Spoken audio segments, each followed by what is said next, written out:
আরেক হাদিসেও তিনটা বিষয়ের কথা রাসূল বলেছেন, ওখানেও বলছেন তিনটা বিষয় যার ভিতরে থাকবে সেই মানে স্বাদ পাবে।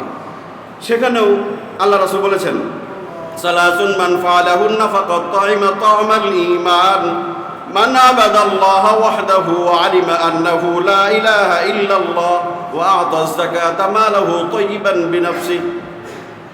প্রথমে আল্লাহ রাসূল বলছেন, এখানে বলছেন তিনটা বিষয় যার ভিতরে থাকবে সেই মানে স্বাদ পাবে। এক নম্বর মান আবাদাল্লাহ ওয়াহদাহু, যে লা শরীকভাবে নিষ্ঠার সাথে একনিষ্ঠ হয়ে যে আল্লাহর ইবাদত করে, ইবাদতের মাঝে কোনো শরীক নাই, নিষ্ঠার সাথে আন্তরিকতার সাথে একনিষ্ঠ হয়ে যে আল্লাহর ইবাদত করে সে ঈমানের স্বাদ পাবে, রাসূল বলেছেন। দুই নম্বর ওয়া আলিমা আন্নাহু লা ইলাহা ইল্লাল্লাহ, এবং মনে প্রাণে বিশ্বাস করবে যে আল্লাহ ছাড়া কোনো মাবুদ নাই, ঈমান মজবুত করবে। মনে প্রাণে দৃঢ় বিশ্বাস করবে যে আমার আল্লাহ ছাড়া কোনো মাবুদ নাই, কেউই নেই আমার। ওয়া আলিমা আন্নাহু লা ইলাহা ইল্লাল্লাহ ওয়া আতা যাকাতা মালাহু তাইয়িবান বিহা নাফসা, এবং যাকাত দিবে খুশি মনে। কি মনে? খুশি মনে যাকাত দিব, মানে যাকাতকে বোঝা জরিমানা মনে করব না, যাকাত দিতে কষ্ট লাগবে না, দান সদকা করতে কষ্ট লাগবে না। যদি কষ্ট লাগে বুঝতে হবে না সমস্যা আছে। ঈমানদার ঈমানের পথে, ইসলামের পথে দান করতে কখনো কি করে না, কুণ্ঠা বোধ করবে না, কখনো সে কষ্ট অনুভব করবে না, সে আনন্দ পাবে। যাকাত দিতে আনন্দ লাগবে যে আল্লাহ আমাকে দিয়ে যাকাত দেওয়াচ্ছে, আলহামদুলিল্লাহ, এই ইবাদতটা আল্লাহ আমাকে দিয়ে সম্পাদন করাইতেছেন, এই জন্য সে খুশি হবে। দান করতে পারলে, মসজিদ মাদ্রাসা ভালো কাজে দান করতে পারলে খুশি হবে, যাহ আলহামদুলিল্লাহ আল্লাহ আমাকে দিয়ে একটা কত বড় কাজ করাইছে, হ্যাঁ আমি একটা ভালো কাজ করতে পারলাম, দান করতে পারলাম, যাকাত দিতে পারলাম, সদকা দিতে পারলাম। এগুলো যে খুশি মনে ভালো মনে দিতে পারে, আল্লাহ রাসূল বলেন সেই ঈমানের সাধন করবে। আমি যে আয়াতটি তেলাওয়াত করেছি, আয়াতটা হচ্ছে 28 নম্বর পারায় সূরাতুস সাফ 10 থেকে 13 নম্বর আয়াত। এই আয়াতের মাঝে আল্লাহ পাক আল্লাহর সাথে ব্যবসার কথা বলেছেন। কি বলেছেন? আল্লাহর সাথে ব্যবসা করার কথা বলেছেন। করবেন?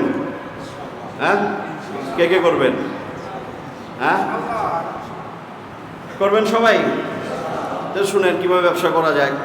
দুনিয়ার কত ব্যবসায় তো আমরা করলাম, ঠিক না? লাভ লস দুইটাই হয় দুনিয়ায়।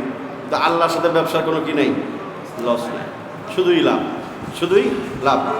আল্লাহ বলেছেন ব্যবসার কথা, আমি বানায় বলতেছি না যে হুজুর মনে একটু রং লাগাইয়া ব্যবসার কথা কইতেছে না।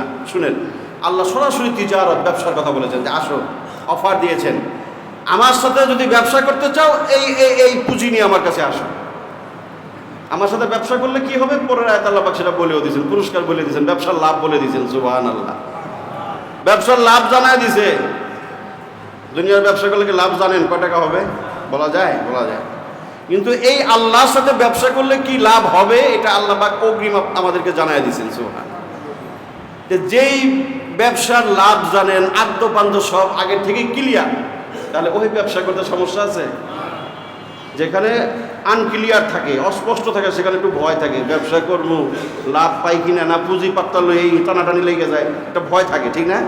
কিন্তু এখানে কোনো ভয় নাই। আল্লাহ স্পষ্ট করে দিয়েছেন যে আমার লগে 2 নম্বরই নেই, আমি তোমার পুঁজি মেরে খাবো না, আমি তোমাকে ঠকাবো না, তোমার লাভ মেরে খাবো না, তুমি কি লাভ তোমাকে আমি দিব আমি ঘোষণা করে দিলাম, এখন তুমি মিলাই দেখো, হিসাব করে দেখো তুমি আমার লগে ব্যবসা করবা কিনা। করতে রাজি? শুনেন, ইয়া আইয়ুহাল্লাযীনা আমানু হাল আদুল্লুকুম আলা তিজারাতিন তুনজিকুম মিন আযাবিন আলীম। আল্লাহ পাক বলেন, হে ঈমানদার, হাল আদুল্লুকুম আলা তিজারা, আমি কি তোমাদেরকে একটা ব্যবসার সংবাদ দিব? আল্লাহ বলতেছেন, হাল আদুল্লুকুম, আমি কি তোমাদেরকে সংবাদ দেব, জানাবো, আলা তিজারা, এমন একটা ব্যবসা, তুনজিকুম মিন আযাবিন আলীম, যেই ব্যবসা তোমাদেরকে জাহান্নামের কঠিন শাস্তি থেকে মুক্তি দিবে। এটা ব্যবসার একটা পুরস্কার, সামনে আরো আছে। এক কথা আল্লাহ বলে দিলেন, এমন একটা ব্যবসা আমার সাথে কি তোমরা করবা, যে এই ব্যবসা করলে তোমরা কঠিন মর্মান্তিক জাহান্নামের শাস্তি থেকে মুক্তি পাবে। ব্যবসা করতে হলে কি পুঁজি লাগবে? আল্লাহ বলেন, তুমিনুনা বিল্লাহ ওয়া রাসূলিহি, 1 নম্বর ব্যবসা, আল্লাহ এবং তার রাসূলের উপরে পরিপূর্ণ ঈমানদার হতে হবে। বললাম না ঘুরে ফিরে এক জিনিস, আল্লাহর সাথে ব্যবসার 1 নম্বর পুঁজি, 1 নম্বর শর্ত, ঈমানটা নিয়ে আসেন। কি নিয়ে আসেন? ইমান।